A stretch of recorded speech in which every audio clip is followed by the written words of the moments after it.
Hey ho Pop Gengs! Semenjak kasus pertamanya di akhir tahun 2019, penyakit yang kita kenal dengan nama COVID-19 kini menjadi momok menakutkan untuk seluruh dunia. Yang dulunya, virus ini hanya menginfeksi ribuan orang yang ada di Wuhan sebagai tempat pertama virus ini datang. Sekarang, virus ini menginfeksi lebih dari 2,4 juta orang yang tersebar di lebih dari 200 negara.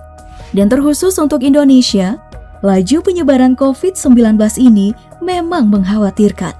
Mulai dari 2 orang yang diumumkan positif oleh Pak Jokowi di tanggal 2 Maret kemarin. Sekarang bertambah menjadi 6.575 pada tanggal 19 April. Jadi, penyebaran COVID-19 di Indonesia memang tidak boleh diremehkan. Nah, untuk mengetahui ancaman apa yang ada di depan mata kita sekarang ini, hari ini kita akan membahas penularan virus corona dalam DP Explore kali ini. Bagaimana virus corona menular?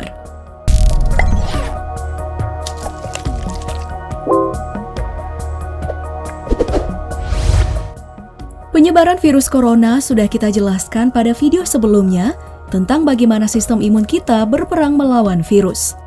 Penyebaran penyakit ini bisa kita bilang sebagai imbas dari menganggap remeh virus ini. Banyak orang yang menyangka kalau virus ini hanya seperti flu musiman karena gejalanya yang hampir mirip. Bahkan hal ini makin diperparah dengan pernyataan beberapa petinggi negara tentang flu yang lebih berbahaya dibanding COVID-19. Tapi, apa benar kalau wabah virus corona ini hanya flu musiman? Secara teknis, gejala awal yang ditimbulkan COVID-19 memang mirip dengan flu musiman, seperti demam, batuk, nyeri badan, bahkan hingga sesak nafas. Tapi, hal itu menjadi berbeda ketika melihat tingkat kematian yang disebabkan oleh kedua penyakit ini. Flu musiman menyebabkan kematian 1% dari penderitanya.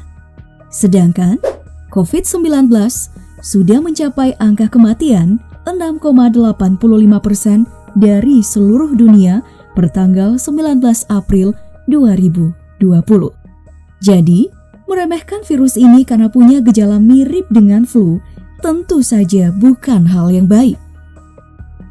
Bukan cuma angka kematian yang tinggi dari virus corona yang harus kita khawatirkan, tapi daya penularan virus ini juga luar biasa cepat. Mari kita bandingkan lagi dengan flu, supaya penggambarannya lebih mudah.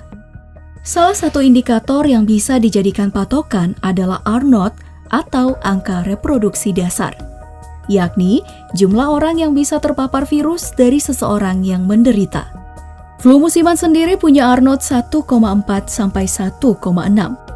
Artinya, satu orang yang terkena flu musiman bisa menginfeksi sampai 1,4 hingga 1,6 orang. Sedangkan untuk COVID-19, R0-nya 2 hingga 2,5. Yang berarti, satu orang yang terinfeksi COVID-19 bisa menginfeksi 2 hingga 2,5 orang. Dengan informasi ini, kita bisa mensimulasikan penyebaran dari keduanya, di mana flu biasa dalam penularan ke-10-nya hanya menginfeksi 56 orang.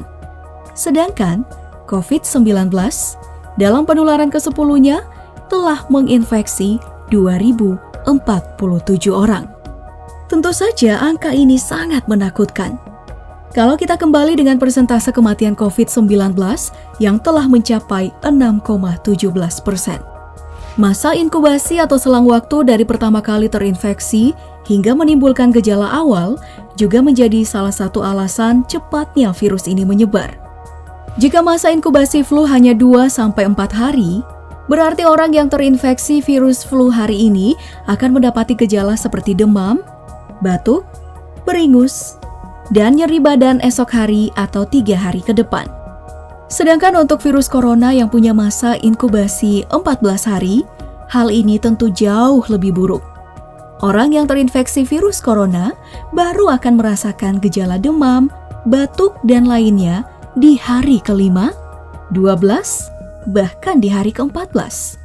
Nah, selama sebelum gejala ini muncul, Orang yang terinfeksi sudah membawa virus COVID-19 kemana-mana selama 14 hari. Jadi, bisa saja orang yang membawa virus ini ada di dekat kamu. Di mall, di pasar, di kantor, di bis, dan dimanapun yang ada keramaian. Bahkan, kamu bisa saja merasa baik-baik, tapi sudah bisa menularkan COVID-19 kepada orang lain. Menurut Ahmad Yuryanto selaku jubir pemerintah, 70% orang terinfeksi COVID-19 tidak memiliki gejala dan bisa tularkan virus. Ini belum lagi soal fakta kalau pasien yang sudah terkena virus tidak 100% kebal, atau bahkan bisa kembali terinfeksi seperti yang terjadi di Jepang. Jadi, sekali lagi, jangan sampai kita balik meremehkan virus corona ini. Semoga kita semua berada dalam lindungannya dan dunia bisa melalui wabah ini seperti wabah flu Spanyol yang ada 100 tahun lalu. Nah, menurut kamu sendiri gimana sih Pop Gengs? Bagaimana cara kita untuk menekan laju penyebaran COVID-19? Coba ceritakan jawaban kamu di kolom komentar. Terus, jangan lupa like, share, dan subscribe video ini. Sampai jumpa di video selanjutnya Pop Gengs. Bye!